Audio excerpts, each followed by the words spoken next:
About 8 years ago, my dad was stationed in Frankfurt, Germany for the Air Force. I was given the opportunity to go over and visit with him. I was there for about a week. During that week, we went to a lot of tourist places and a lot of places. We traveled around quite a bit. What I noticed in my travels is there's a lot of interesting advertisements. In Germany and a lot of Europe, they don't mind just showing naked people. Me being from a small town in Utah, I'm not used to being exposed to that. It was kind of a culture shock. My mom was even a little embarrassed by having exposed me to all of it. We got past it, but that's just one of the differences between America and Germany. Today I'd like to talk to you about the climate, a little bit about the food, and a little bit about the people in Germany. In Germany, the climate is pretty humid. It's similar to a lot of what we're used to in Utah, except for it's more humid. The northern part of Germany, however, is it's a wetland. It's plains and marshy.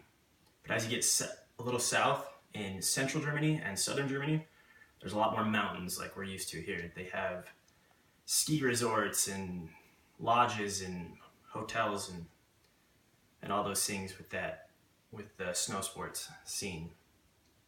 I'll talk to you a little bit about the climate and about some ski resorts. Now I'd like to tell you a little bit about the food. The food in Germany is very popular. Many people know about it. Many people have had beer and brats. Their most known dish is bratwursts, which are they're meaty hot dogs. And a lot of time in Germany they'll put sauerkraut on them, which is pickled cabbage. Doesn't sound appealing, but it's very popular, very delicious. Some of the more known beers over there that have come to American shores are Heineken and Carlsberg, both fairly popular here in America. Now that I've told you a little bit about the food and the climate, I would like to talk to you a little bit about the people that I was able to meet over there. So the people in Germany are pretty nice, similar to what you get here. When talking with them, or when talking with people, they would often come up to us and start saying something in German, and we'd be like, we don't understand, or as a lot of people know, Sprechen Sie Deutsch, which means basically I don't speak German. And we'd say that, and then they'd immediately be like, oh, American. And they'd talk to us in English. They didn't even have that bad of accents, a lot of them, which I was going to mostly tourist places, but in talking with a lot of those people, they said most people in Germany do know English and can speak it.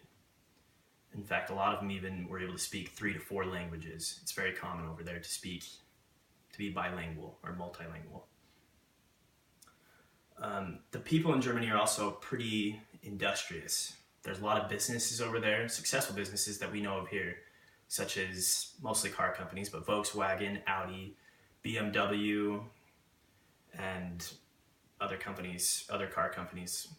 But those are the ones that have actually come here. Volkswagen is one of the most successful companies in the whole world. It's in the Forbes top 20 most successful companies. And of course, we have tons of Volkswagen cars here, a lot of BMWs and whatnot. Germany is a first world country. The people are very used to having the simple things that we have here, such as Wi-Fi and all that. They live a pretty first world country kind of life, like we do here in Utah. In conclusion, I've talked to you today about the climate of Germany, about a little bit about the food, and about the people, and a little bit about businesses. And I did this I talked to you about this in hopes to just give you a little more knowledge about another country. With airplane ticket prices the way they are, it's really hard for a lot of us to be able to travel very much. So to expand our minds. So I did this in hopes to just give you a little bit of knowledge about it. Thank you.